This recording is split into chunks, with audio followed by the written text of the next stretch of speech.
नमस्कार। शरद पूर्णिमा से कार्तिक पूर्णिमा, इस दौरान ऐसा कहा जाता है कि जो यह कलयुग चल रहा है उस कलयुग में गंगा जो है वह सभी प्रकार के रोग दोष का शमन करती है। और मैं आप सबसे भृगु क्षेत्र से बात कर रहा हूँ। भृगु, दरदर क्षेत्र, हरिहर क्षेत्र, ये सब नाम आपने सुने होंगे।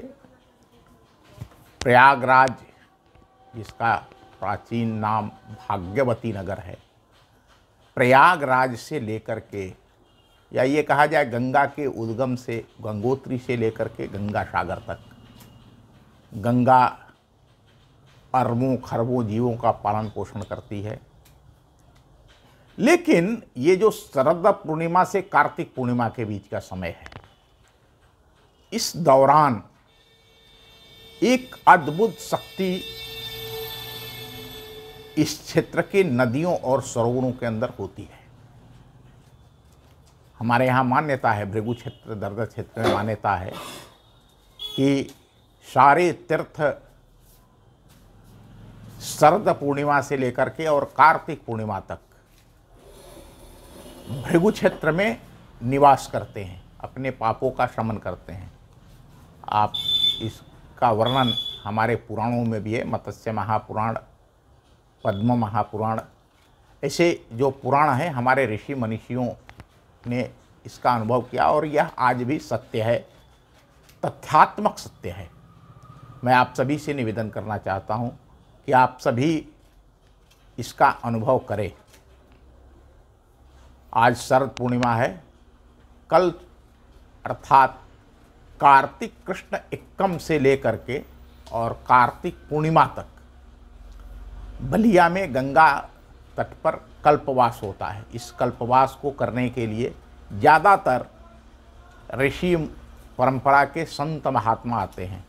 उनको इससे कोई मतलब नहीं होता है कि हाँ कौन है, वो अपना किसी भी प्रकार से खुले आकाश के नीचे कोई झोंपड़ी डाल करके, कोई तिरपाल डाल करके, या बहुत सारे लोग बालू में गड्ढा खोद करके बना करके और कल्पवास करते हैं।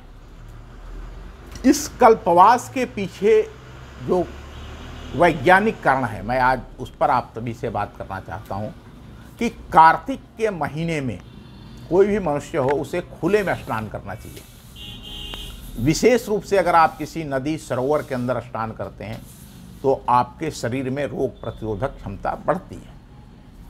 और अगर आप भृगुदरदर क्षेत्र में गंगा नदी के तट पर या सरयू नदी के तट पर या किसी सरोवर पर अगर कल्पवास करते हैं, खुले में स्नान करते हैं, खुले में विश्राम करते हैं, तो ये स्वाभाविक रूप से गुणात्मक परिवर्तन होगा, गुणात्मक लाभ मिलेगा। अब यह जानना आवश्यक है कि ऐसा होता क्यों है। ऐसा होता इसलिए है कि जो शरद पूर्णिमा की रात में जो चांदनी रात होती है, तो वो उससे चंद्रमा उस समय पृथ्वी के सबसे अधिक निकट होता है। और हम सबको पता है कि चंद्रमा के निकट आने के कारण पृथ्वी पर जितने भी जल तत्व से जुड़े हुए हैं, उन सारे जलों के अंदर एक ऊर्जा अवशोषित की जाती है।